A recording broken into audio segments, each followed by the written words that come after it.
Hello, je suis ravie de te retrouver pour ce jour 21 du calendrier de l'Avent. Comme d'habitude, je suis en train de marcher et j'espère que je t'accompagne aussi toi en marchant ou peut-être, simplement dans ta voiture ou dans les transports en commun peut-être.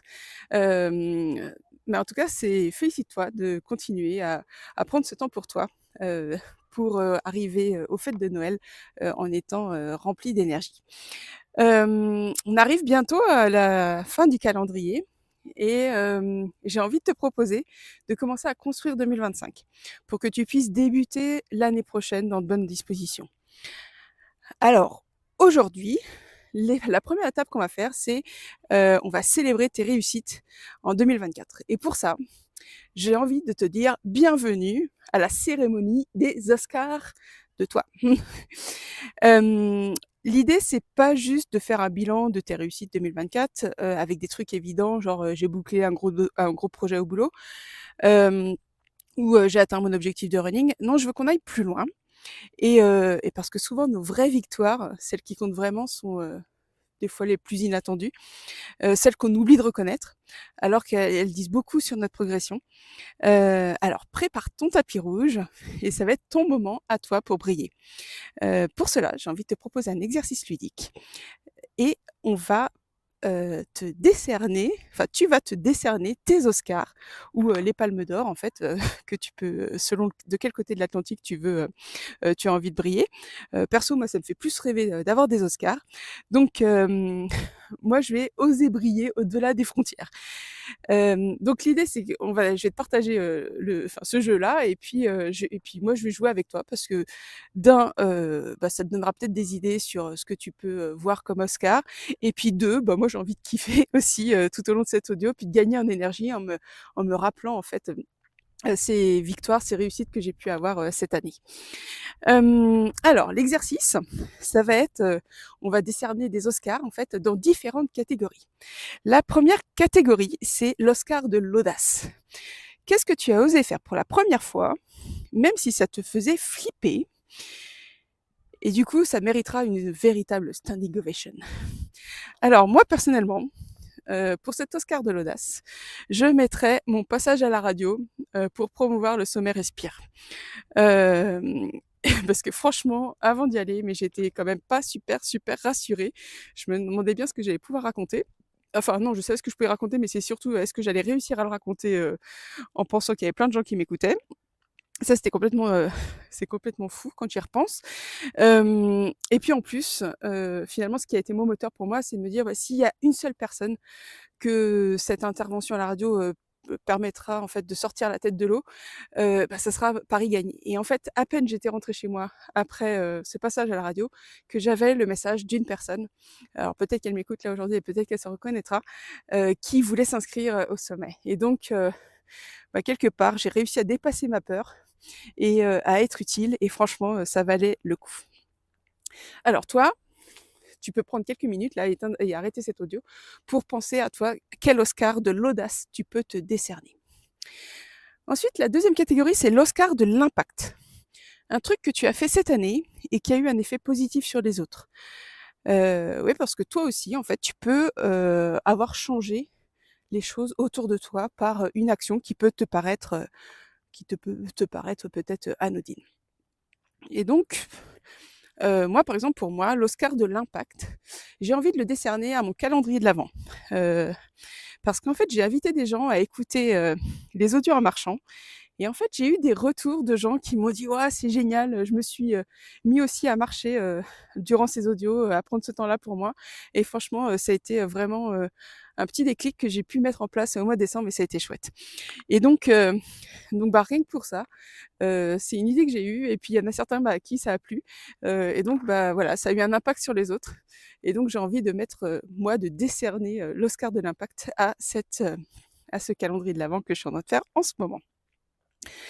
Ensuite, 3e catégorie, l'Oscar du premier pas.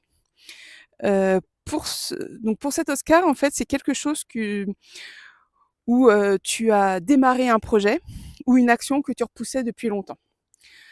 C'est peut-être quelque chose qui te faisait peur, peut-être que c'était quelque chose qui était inconfortable et en fait, moi dans cet, Oscar du premier pas pour moi et j'ai envie de dire que c'était, le sommet Respire.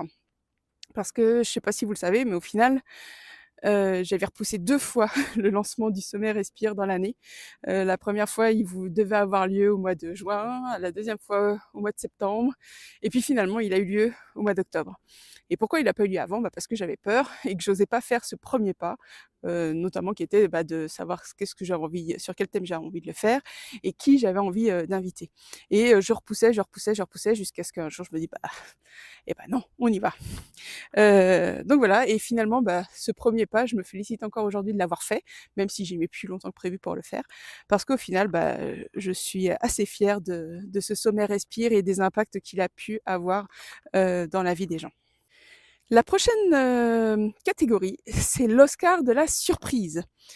Donc ça, c'est, l'Oscar pour, un succès inattendu et que tu avais même pas vu venir.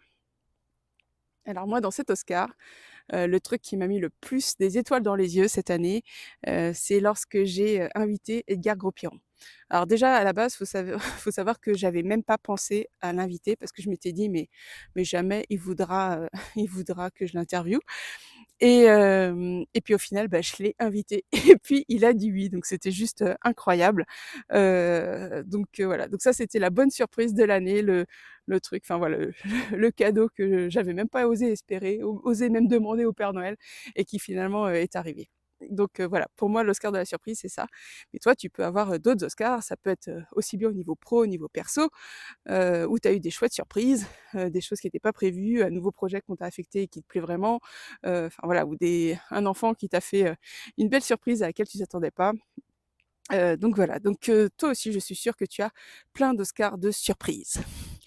Ensuite, j'arrive à la catégorie l'Oscar, du défi relevé. Donc ça, c'est pour un moment où tu t'es dépassé et tu t'es prouvé que, tu étais capable. Alors moi, dans cette catégorie-là, je mettrais bien, le défi Monte Cristo que j'ai fait. Donc ça, c'est, un défi, sportif, où en fait, je me suis engagée dans une course pour faire, 2 500 m de natation en mer et en fait, je l'ai réalisé, donc c'était au niveau de Marseille, hein, et je l'ai réalisé donc en juin, je crois, de cette année et heu et en fait, j'ai réussi. Mon objectif, c'était de finir parce qu'en fait, il faut savoir, il y a 10 ans, je ne savais pas nager. Et donc, déjà nager 2 500 m, voilà, c'est déjà un peu chaud. Mais en plus en mer, ça je l'avais jamais fait et en plus nous on est tombés une journée où il y avait, des vents forts, des grosses vagues et toutes les courses avant la nôtre avaient été annulées et par contre la nôtre n'a pas été annulée. C'était la première qui pouvait recourir après la tempête, mais par contre on a nagé dans les vagues et ça c'était vraiment une expérience qui était, un peu difficile, mais franchement que je suis super fière d'avoir réalisé. Et ensuite, le dernier Oscar, c'est l'Oscar de la sérénité. Donc là, c'est l'Oscar que tu peux décerner, à un moment où tu as priorisé ton bien-être et plutôt que de continuer à tirer sur la corde. Et moi, pour moi, dans cet Oscar-là, hem, en fait, je dois te l'avouer, mais en fait, le sommet Respire m'a quand même vachement, demandé d'investissement. Et en fait, après le sommet, j'ai vraiment subi un contre-coup.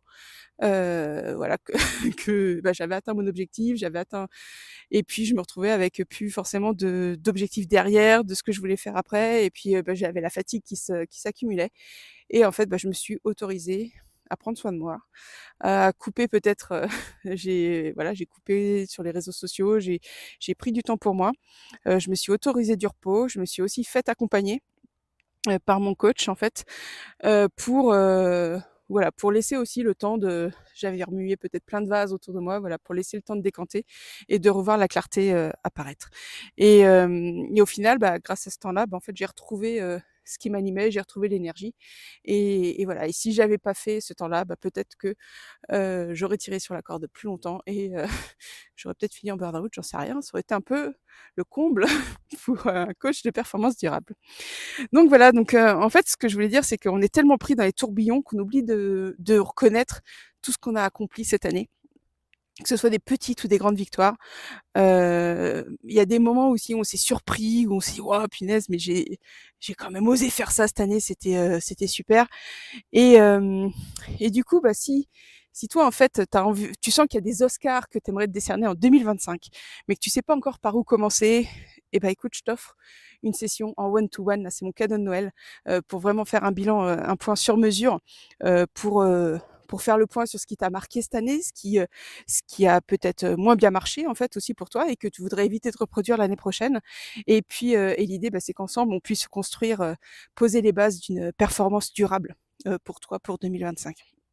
Et franchement, ça me fait super plaisir de pouvoir te proposer ça, là, en fait, en réservant ton créneau pour le mois de décembre, parce que franchement, je j'aimerais bien t'accompagner au moins pour cette session-là, au moins pour avoir un déclic, pour pouvoir commencer à prévoir, les statuettes que tu vas pouvoir te décerner, l'année prochaine.